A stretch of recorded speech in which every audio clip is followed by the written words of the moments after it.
Assalamualaikum warahmatullahi wabarakatuh. Di sini kami akan menjelaskan tentang tugas besar kami, yaitu program dari Python. Sebelumnya izinkan kami memperkenalkan diri. Saya sendiri yaitu Rizky Amelia Mulyadi dengan NIM 1101193451 dan rekan saya.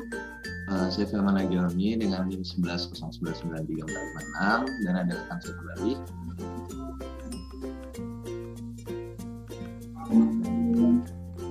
Perkenalkan masih Mas Imanda dari dengan NIM 11019421. Dan nama saya Yuda Nugraha Rahmat dengan NIM 1101194454. Nah, kami dari grup 4 yang akan menjelaskan tentang teori daripada yang pertama dataset, yang kedua list metode, yang ketiga function, yang keempat library, dan yang kelima yaitu modul.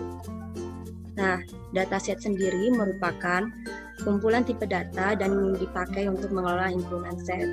Atau bisa juga tipe data ini berisi kumpulan tipe data dan dipakai untuk mengelola himpunan set. Ketentuan daripada dataset ini, yang pertama ada indeks, yang kedua pengurutan, dan yang ketiga keunikan nilai. Contoh daripada dataset ini yaitu harus ada tanda kurung kurawal, dan yang kedua yaitu anggota set dipisah pada menggunakan tanda koma. Misalnya pada hasil kode program Python yang merupakan variabel C, belajar, Python, di, dunia ilkom. Selanjutnya yaitu list metode yang akan dijelaskan oleh rekan saya.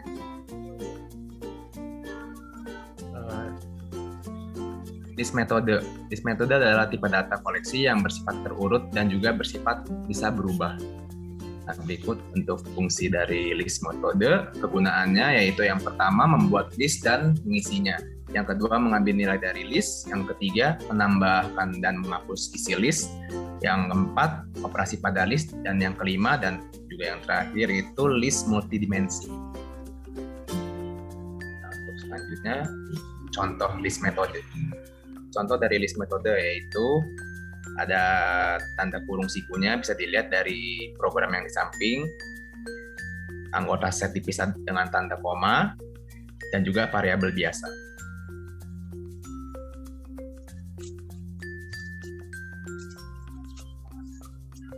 Baik, kemudian di sini ada function.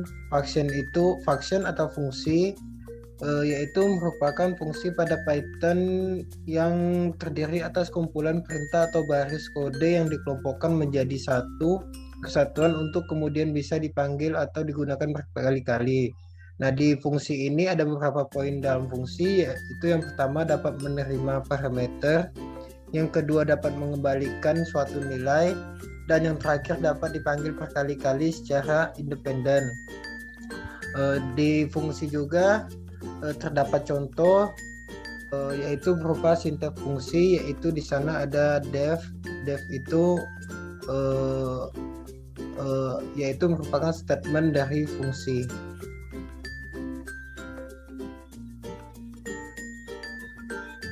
Kemudian ada library pada Python, yaitu penjelasannya itu sebuah gabungan dari sekumpulan paket dan modul. Library juga disebut untuk kode pemrograman tambahan yang digunakan dalam kebutuhan tertentu. Di library juga memiliki fungsi library, yaitu memudahkan dalam membuat suatu aplikasi tanpa harus menulis banyak kode.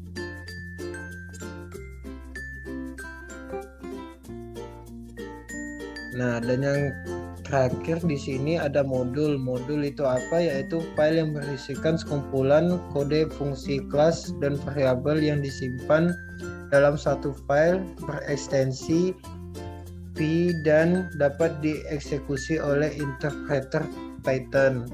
Nah, di modul ini juga mempunyai fungsi dari modul, yaitu Yang pertama yaitu memecahkan sebuah program besar menjadi file yang lebih kecil agar lebih mudah di manage dan diorganisir. Nah, yang kedua membuat kode bersifat reusable, artinya yaitu satu modul bisa dipakai berulang-ulang di mana saja ketika kapan kita memerlukannya.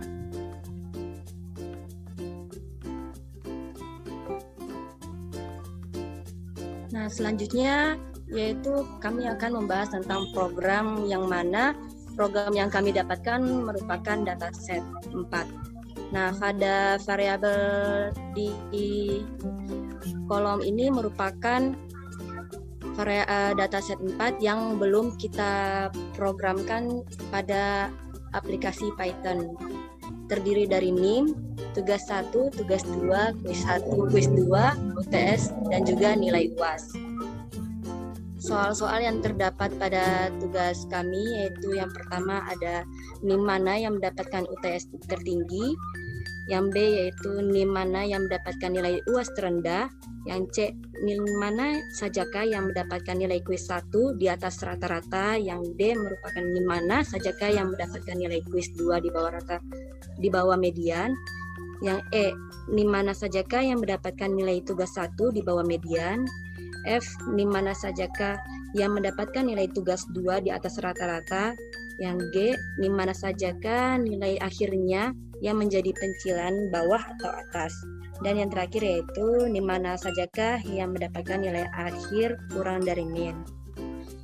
Jawaban daripada soal ini telah kami dapatkan melalui program yang telah kami kerjakan pada aplikasi Jupyter Notebook atau program Python.